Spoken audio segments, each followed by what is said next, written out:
என் அன்பார்ந்தவர்களே, உங்கள் வீட்டில் டீனேஜ் கேர்ள்ஸ் இருந்தாங்களன்னா இந்த வீடியோவை அவங்களோட உட்காந்து நீங்கள் பாருங்கள். அந்த டீனேஜ் கேர்ள்ஸுக்கு சில முக்கியமான ஐடியாஸ் நான் இந்த இதில் கொடுக்க போகிறேன்.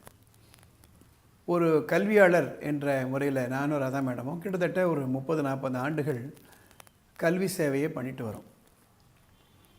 இதில் ஒரு முக்கியமான ஒரு பிரச்சனை பல பெற்றோர்களுக்கு, பல கேர்ள்ஸுக்கு என்ன அப்படின்னா டீனேஜ் இன்ஃபேச்சுவேஷன். அந்த ஒரு விஷயம் தெரியாத ஒரு வயதில் காதல் அல்லது லவ் என்ற ஒரு வலையில் போய் பல பேர்கள் மாட்டிக்கிறாங்க. இதில் ஒரு செக்மெண்ட் என்னென்னா, நம்ம குழந்தைகள் ரொம்ப ஜாக்கிரதையாக இருந்தால் கூட சில பாய்ஸ் ஏஜ் காரணமாக, வயது காரணமாக கேர்ள்ஸை ஃபாலோ பண்ணுறது, இல்லை அவங்கள போயிட்டு ப்ரப்போஸ் பண்ணுறது, இதெல்லாம் எங்கே கற்றுக்குறாங்கன்னா சினிமா ஊடகங்களில் பார்த்து இன்னது தான் செய்கிறோம் என்று தெரியாமல் அவங்க ஏதோ சொல்லிடுறாங்க. இதனால் உடல் ரீதியாக பல கேர்ள்ஸ் பாதிக்கப்பட்டதை நாங்கள் பார்த்துருக்கோம். இது மாதிரி விஷயங்கள் எல்லாம் அப்பாட்ட சொல்கிறதா, கூச்சிப்பாரு, அம்மாட்ட சொல்கிறதா, பயமாக இருக்கு, அண்ணங்கிட்ட சொல்கிறதா, டீச்சர்கிட்ட சொல்கிறதா, யார்கிட்ட சொல்லலாம்? இதுதான் ஒரு 10 கேர்ள்ஸில் 8 கேர்ள்ஸ் அனுபவிக்கக்கூடிய ஒரு டைலமா. அதுக்காக இந்த வீடியோ நான் போடுறேன். My dear girls, please understand one thing. You cannot change the world. The world will offer a lot of challenges. உலகத்தை உங்களால் மாற்ற முடியாது. தமிழில் ஒரு பழமொழி உண்டு, உலவாயை மூடலாம், ஊர்வாயை மூட முடியாது என்று. நீங்கள் என்ன செய்யணும், உங்களுக்குள்ள ஒரு bullet proofing, emotional, mental, feeling wise bullet proofing நீங்கள் பண்ணிக்கணும். யார் என்னை ஃபாலோ பண்ணாலும் நான் நிலை தடமாற மாட்டேன் என்ற ஒரு மன வலிமையை நீங்கள் உங்களுக்குள்ளே கொண்டு வரணும். பல கேர்ள்ஸ் என்கிட்ட இதை பற்றி சொல்லும்போது அவங்களுக்கு சொல்லக்கூடிய ஒரு அட்வைஸாக இன்றைக்கி கூட சில கேர்ள்ஸ் வந்திருந்தாங்க, போன வாரம் சில கேர்ள்ஸ் வந்திருந்தாங்க. அவங்களுக்கு சொல்கிற அதே அட்வைஸ் தான் இப்போ நான் அவங்க எல்லாருக்குமே நான் சொல்கிறேன். அவங்கள்ட்ட என்ன சொல்ல நான் சரி, இது மாதிரி பள்ளிக்கூடத்தில் படிக்கும் பொழுது இது மாதிரி ஒரு பாய் இல்லை குரூப் ஆஃப் பாய்ஸ் எங்களுக்கு ப்ரப்போஸ் பண்ணுறாங்க சார், கிண்டல் அடிக்கிறாங்க சார், எங்களை பற்றி கண்ணா பின்னான்னு பேசுகிறாங்க, ஐ லவ் யூன்னு சொல்கிறாங்க, மெசேஜ் அனுப்புகிறாங்க, ஃபோன் பண்ணுறாங்க, இல்லை இது மாதிரிலாம் பண்ணுறாங்க, எங்கள் எமோஷன்ஸில் ரொம்ப பாதிக்கப்படுது, என்னால் படிக்கவே முடியல அப்படின்னு சொல்லும்பொழுது இந்த அட்வைஸ் உங்களுக்கு கொடுத்தேன் நான். சரிம்மா, பள்ளிக்கூடத்தில் பொறுத்த வரையில் நீங்கள் இது மாதிரி எல்லாம் பிரச்சனை வந்தால் டீச்சர்கிட்ட சொல்கிறீங்க, பிரின்சிபல்கிட்ட சொல்கிறீங்க, அவங்க அந்த பசங்களை கூப்பிட்டு கண்டிக்கிறாங்க, சில நேரங்களில் தண்டிக்கிறாங்க. அது சில நேரங்களில் பயனளிக்கலாம். சப்போஸிங் பள்ளிக்கூடத்தை விட்டுறீங்க, பள்ளிப்படி முடித்து காலேஜுக்கு போகிறீங்க, அந்த காலேஜில் இப்படி நடந்ததானா கண்டிப்பாக யார்கிட்டையும் சொல்ல முடியாது. அங்கே இருக்க லெக்சரர்ஸ், ப்ரொஃபஸர் சொல்ல முடியாது, பிரின்சிபல்கிட்ட சொல்ல முடியாது. அங்கே என்ன பண்ண போகிறீங்க? சரி, காலேஜையும் முடிச்சிட்டிங்க, வேலைக்கு போயிடுறீங்க, வேலை இடத்துல உங்களை நோக்கி இது மாதிரியான பிரச்சனைகள் வந்ததுதானா அங்கே என்ன பண்ண போகிறீங்க? ஸோ இதுக்கு பர்மனெண்ட் சொல்யூஷன் வெளியிலிருந்து வராது. It has to be intrinsic. அதாவது உங்களை மனசுக்குள்ளே இருக்கக்கூடிய அந்த ஒரு சக்தியை நீங்கள் பயன்படுத்திக்கணும். ஒரு 10 பேர் 20 பேர் எனக்கு ப்ரப்போஸ் பண்ணால் கூட நான் அதை ஒரு பிரச்சனையாக எடுக்க மாட்டேன். நான் அதை எதிர்கொள்ளக்கூடிய ஆற்றல் என்கிட்ட இருக்குது. நான் எந்த விதத்துலேயும் நான் பாதிக்கப்பட மாட்டேன் என்ற ஒரு புல்லட் ப்ரூஃபிங் உங்களுக்கு தேவை. அவங்க எல்லாருக்கும் ஒரு கதை நான் சொல்லுது உண்டு. ஒரு ராஜா இருந்தார். அந்த ராஜா நகரூரில் வருவாரம்மா. நகர்வில் வரும்பொழுது ரோடெல்லாம் ரொம்ப கரடு முரடாக இருக்கும், முட்கள்லாம் நிறைய இருக்கும், கூரான கற்கள் எல்லாம் இருக்கும். எப்படி ராஜா நகர்வலம் வர முடியும்?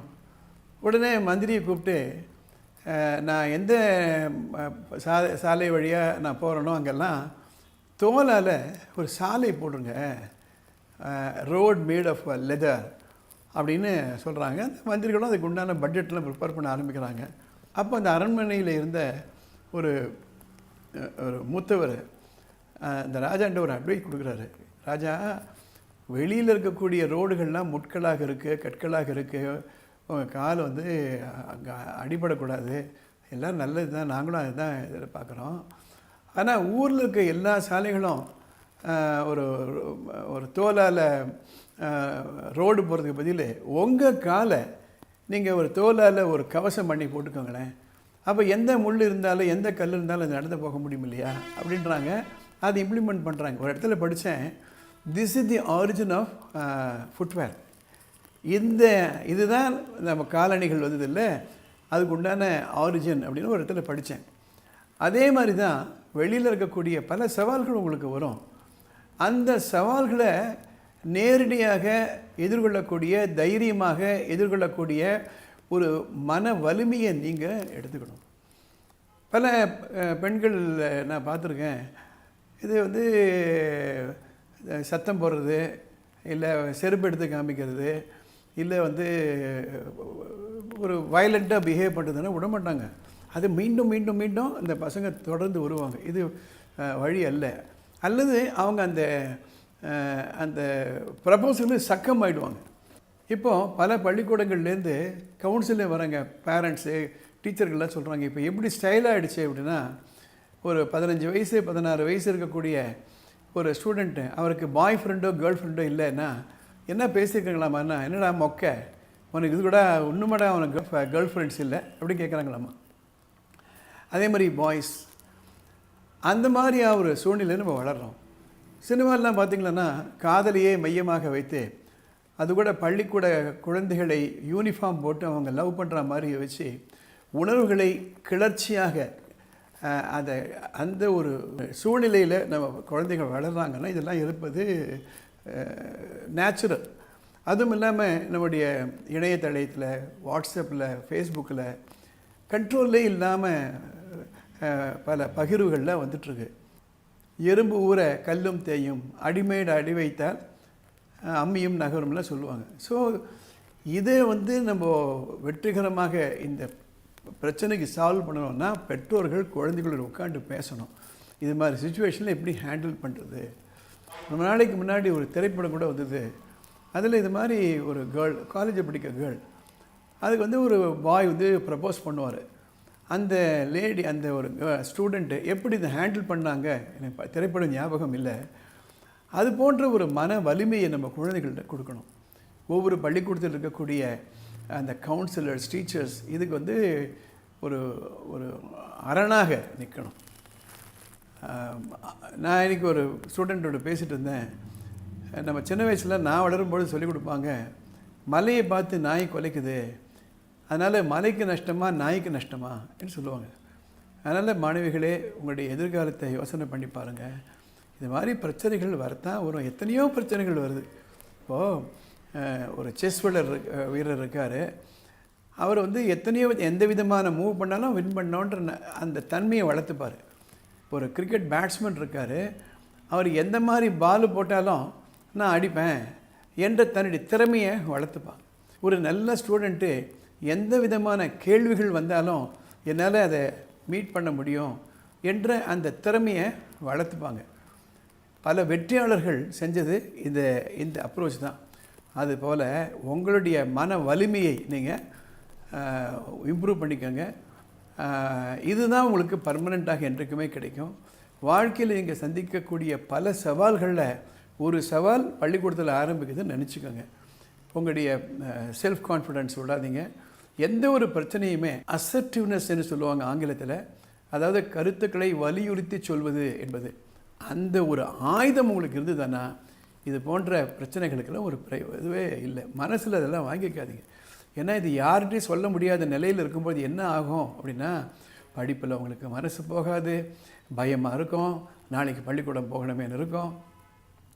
நான் இந்த குழந்தைகள்கிட்ட ஒன்று கூட சொல்லுவேன், சரி பள்ளிக்கூடத்தில் நீ வீட்டுக்கு போகிறீங்க, இல்லை ஏதோ ஒரு பார்க்குக்கு போகிறீங்க, இல்லை எதனா ஒரு சினிமா தியேட்டருக்கு போகிறீங்க, ஃப்ரெண்ட்ஸோடு போகிறீங்க, அங்கே உங்களை ஃபாலோ பண்ணால், அங்கே உங்களை வந்து ப்ரப்போசல் பண்ணால் என்ன பண்ணுவீங்க? அந்த இடத்துல எந்த விதமான ப்ரொடெக்ஷன் உங்களுக்கு கிடையாது இல்லையா? அதுபோல தான் பள்ளிக்கூடத்தில் இருக்கக்கூடிய இந்த சவால்கள் தான். கல்வியாளர்களை பொறுத்த வரையில், ஆசிரியர்களை பொறுத்த வரையில், கவுன்சிலை பொறுத்த வரையில் இந்த பாய்ஸை கூப்பிட்டு நீங்களும் பேசணும்.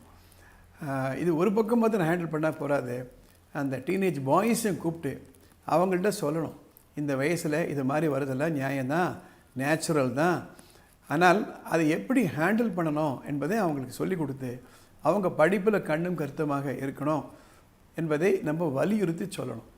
இந்த பதிவை உங்களுக்கு தெரிஞ்ச பல பேர்களுக்கு ஃபார்வர்ட் பண்ணுங்கள். எனது அன்பார்ந்த மாணவ செல்வங்களுக்கு இனிய புத்தாண்டு வாழ்த்துக்கள். All the best. See you in my next episode.